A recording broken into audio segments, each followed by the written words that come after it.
There's actually, I think there's a documentary out there which goes into it in great detail, which Andrew Schultz was talking about on a podcast, which I saw. So I looked at that documentary as well. I mean, look, I'm grateful for a couple of things. One, my kids were really young when it happened, so they didn't feel it as much. Yeah. It was very hard at the time. It was hard on the marriage. It was hard on our family. You were getting death threats. Yeah, but I also don't know what was being said on the other side, because I never got to have the conversation.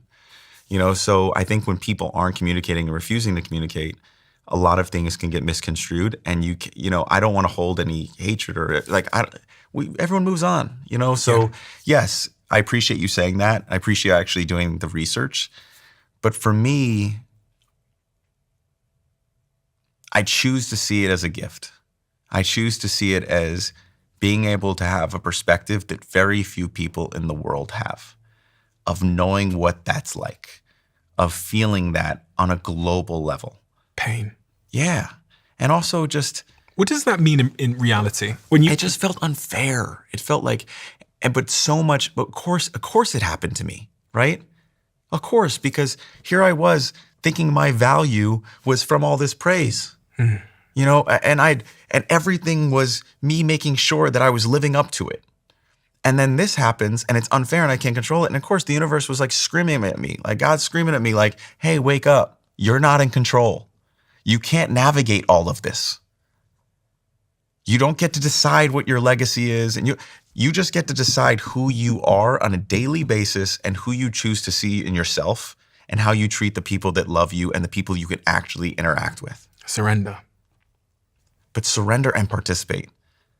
That's the big thing for me. It's more than just surrender. It's surrender and participate and just enjoy the ride. That's why I got the tattoo. It was, I can't worry about everyone's niece being mad at me. It's what I got to do is show up for my niece. And I got to show up for my friends and my family. And I wish everyone involved across the board, whether I know them or not, nothing but good wishes. When I say specifically that pain, people don't think about how many people on earth have experienced such a thing. And if I could be a fly on the wall that is actually just has CCTV for eyes, and I was watching you at that moment in time, just for 7 days, I got to watch Scooter. Mm-hmm. What would I have seen? Like I said, at that point, I hadn't really done the work. Okay. So resistance. Resistance, trying to navigate it, trying to understand it, trying to figure out how to fix it. And then I couldn't, but then I did financially. I couldn't fix the relationship that I didn't have. But then I was able to figure out, okay, you know what? We will sell it.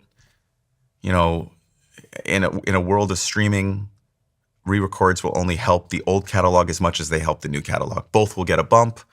I presented that. I showed, how everyone can be a winner here. And I was able to sell the catalog. And I don't want to go into too much detail, sure. but I offered it. It's now come out very factually that I did offer it. There's evidence of that multiple times in that process. They said no. I sold it to someone else and I washed my hands of it and moved on. And I actually sometimes look back at that and I go, the universe was trying to teach me something. And I navigated out of it. I found a way out. So then the universe went, oh man, we tried to give you a warning sign. We try to you're sailing by on the Titanic and we're waving like iceberg. And then the universe said, okay, you really didn't pay attention and you still aren't doing the work. Marriage. Because that one got me. That one got me to pay attention. Losing my kids 50% of the time, that one changed everything. And the world, that still couldn't move me. I was still able to figure out the chessboard. But my kids and my marriage, that one rocked me and woke me up. And what's really crazy is when I told you I did this Hoffman process, I won't tell you the process because you're not supposed to, but I can tell you at the end of the week. Can you give it context for anyone that doesn't know the Hoffman process is 1 week, no phone, no email. Intense work on your early childhood to understand why you are the way you are and give you tools to go out in the world and understand yourself. The reason I went, October of 2020, my marriage was falling apart. The whole world thought I was crushing it. Ariana's crushing it. Justin's all these people, like, we're on fire. And I had a suicidal thought for 20 minutes where I was like, if my marriage is going to fall apart, I'm not going to be with my kids all the time. I can't control this. I'm not going to be this perfect image that I've presented to the world. And if I can't be this perfect image, I don't want to be here. And it went to a very dark place. And after 20 minutes, I said, what the hell was that? That's not me. I would never leave my kids. I don't want to like leave anybody. Like, what was that? And the next morning, I was on the set of a video shoot, and a friend of mine called and he said, you know, what's going on with you? And I told him about that night before. He called me back with another friend and they said, you need to go to Hoffman. We did it. It changed our life. They told me that they could get me in 2 weeks because there was a cancellation. October 24th. And that was the release of Ariana Grande's Dangerous Woman album. It was the busiest week of the year for me in work. And I started laughing in the parking lot of this video shoot. And she goes, do you want us to pick another week? I said, no. I said, I've spent my whole life pursuing these things, doing this, choosing Scooter, choosing that life, choosing the clients. And I'm the top of my game, yet I wanted to kill myself last night. Something's got to change. And I chose to go to that place instead. And the hard stuff actually came after I got out of Hoffman. You know, I ended up going through a divorce. I ended up going through all this different stuff. But I never was depressed again. And the most interesting thing that happened on the other side of it is 6 years ago, I was biggest manager and the perfect marriage and, you know, everything I touched turned to gold and there was no negative press about me ever. 6 years later, I'm divorced. I don't manage anymore. I've had negative press and I couldn't be happier. It doesn't mean it doesn't ebb and flow, but I get to be the dad I've always wanted to be and the friend I've always wanted to be. And it doesn't mean that things aren't going to go, you know, be hard and I'm going to suffer more things and go through them. But I'm in a place that I understand amor fati. It's like everything's a gift. And I'm being super long-winded, but that's the story. That phone call the day after that to your friends. Yeah. Did you tell him the truth on the phone? The full truth? Yeah, I did. And what was that full truth? That I had the night before thought about, you know, just shutting it all off. It wasn't even an idea that I wanted to die. I just wanted the noise in my head to go away. I wanted the failure, the disappointment, the fear. I was going to fail in my mind. I couldn't control it. I'd always been able to navigate out of failure and head towards success, a pit stop. But I had left, what I found at Hoffman, I told you, is my name, the inner child, the Scott. I had built this mask so big. I wanted to feel like me again. And I didn't realize how far away I'd gotten from that. Building up this armor, building up the mask. You know, I want to tell you something funny. I usually don't say names in these things, but I want to give him credit because I think it's hilarious. Michael Rapino is the CEO of Live Nation. He's an amazing guy. I think he's one of the most impressive people in the entire entertainment industry because he wields so much power, but he also empowers other people so well. And after the divorce, after, you know, the big machine and stuff that happened with that, all these different things. And you know what Michael told me? He goes, I like you a lot more now because you seem human. You know, and he told me, he was like, before, he's like, nobody goes on like, it's like this. He's like, you know, I just didn't, he goes, I didn't think you were real. I thought you were full of shit. And he was right. I mean, I didn't know myself because I had no reason to do so.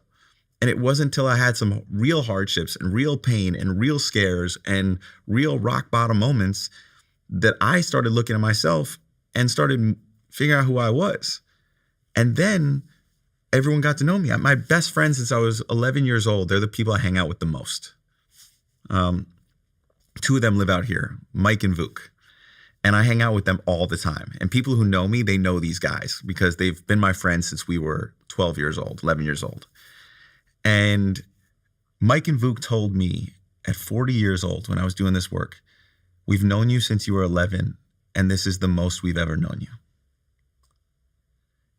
And I'm not surprised or insulted because they say you haven't changed, but we didn't know you because I was always, even to them, presenting what I thought they needed me to be perfect. And then I broke. And then I said, this happened and this happened. When I was a kid, this was going on and this was. And they were like, we love you. And I really became one of the boys for the first time in my life. I became one of the boys because the boys became vulnerable. I thought it was the opposite my whole life. I thought you had to be cool, you had to be tough to be one of the boys. And it was funny because they didn't, all the achievements, not only did they not give a shit about, I probably lost touch with them more so. And when everything fell apart, they were the ones that were there, the ones who knew Scott, the ones who didn't care about any of it. And I've never really even said that out loud to this extent until right now. And I'm actually glad I get to say on here both their names because they, damn, they picked me up in a really, really tough time. And a time when I couldn't even look at my own brothers because I was too ashamed. And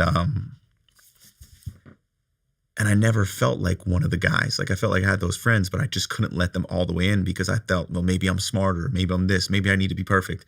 And it wasn't till I really hit rock bottom that I realized that they always had my back, and I made all these stupid ideas in my head, and they were there, and they weren't there for Scooter. You know, they were there for Scott. And I see you getting a little emotional too, because you probably have the same type of friends.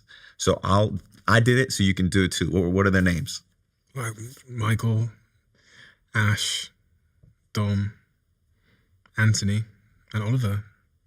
But they're the constant. They're there through everything. The up, the down, the up, the down, the up, the down again. And they don't give a crap about any of this. They don't give a fuck about any In fact, if your friends are like mine, they're brutal about this stuff. My friends rip me. Like, if people saw the text messages between us, they would think we hate each other. But we love each other deeply. And the best part about the messages is the random, hey guys, I love you. You know, it happens all the time. I get a phone call, I'll pick up, I'll just see Paul. Hey brother, I love you, just want to call and tell you. I'm really grateful. Like, I have so many different people I can name. And what was really interesting is before all this happened, I don't know if you can relate to this, but I spent so much time trying to impress people who didn't want to love me instead of realizing how many people already did. I was just thinking what a great shame it is that the amount of units of energy we exert on, as you said, like the external, like the audience, whereas when you ask me who would be there for me irrespective of what was going on in my life, I can name them. And then I ask myself, how much energy and effort am I putting into these relationships? And I'm embarrassed about how much energy and effort I'm putting into these relationships. I'm like embarrassed by it. I'm like, that makes me a scumbag. And they'll still be there. Yeah, they don't care. Yeah. You know, and that's the best part, because when you do start putting energy, it becomes even more fun. It's really difficult for me to understand, and this is my naivety. The part that's difficult for me to understand is family meant so much to you. Don't you have a tattoo that says family? First one, when I was 18. You got a tattoo at 18 about your future family. Correct. So family has been this like dream and ambition of yours. Mm-hmm. So it's surprising to me, as someone who is naive in this context, that it had to be threatened for you to care enough to... No, I cared. I just, childhood trauma is a hell of a thing, man. Yeah. It's, and we all have it. That was the thing. The reason I didn't think I had it is because I had friends who, you know, had parents who were alcoholics. I had friends who had parents who this. So I always thought, you know, both my parents are here. They love me. Like, the stuff I dealt with, that's not real. You know, I come from an immigrant family.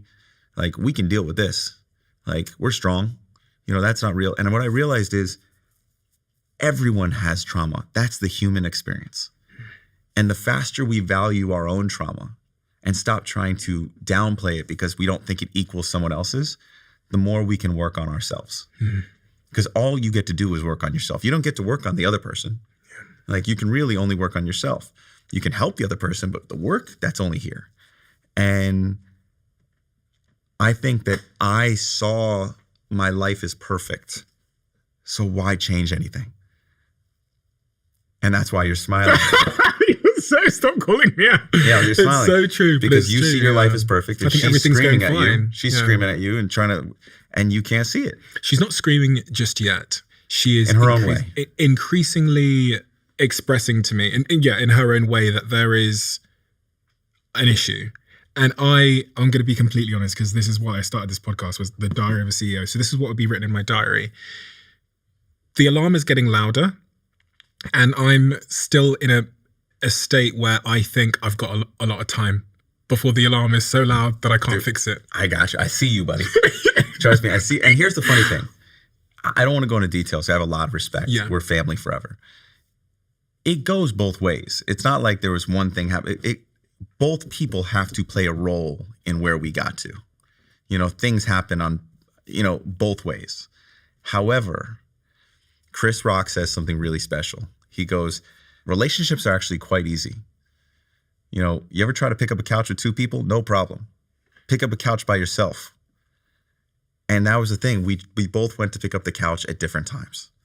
And we were made to be amazing co-parents. We were made to come into each other's lives to help each other be better in different ways through the heartbreak of our relationship ending. And we were brought together to make 3 incredible souls. And now whoever gets me next is in for a treat. Because I'm a better version than I was before. And in hindsight, what are those warning signs for someone like me who might be? The choices that you make that you justify.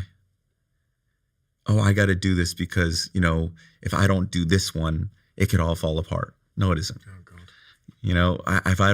If I don't stop everything I'm doing and choose this, it could all fall apart. Or, yeah, okay, you're saying this to me, but you don't really mean it because you don't understand what I'm going through, because I'm in this grind, I'm in this hunt that no one can understand because only I can achieve this. You're smiling because you live it. Can I ask you some questions? Sure. How long you guys been together? 6 years now. And why are you smiling so big? Because how many times have you made those choices? I know I just justified bullshit. And I know logically there's always going to be something else. There's never going to be a perfect time. So I know logically that I have to pick imperfect moments. And do you guys want kids? Yes. Do you use that as an excuse? Well, the kids aren't here yet, so I need to grind now.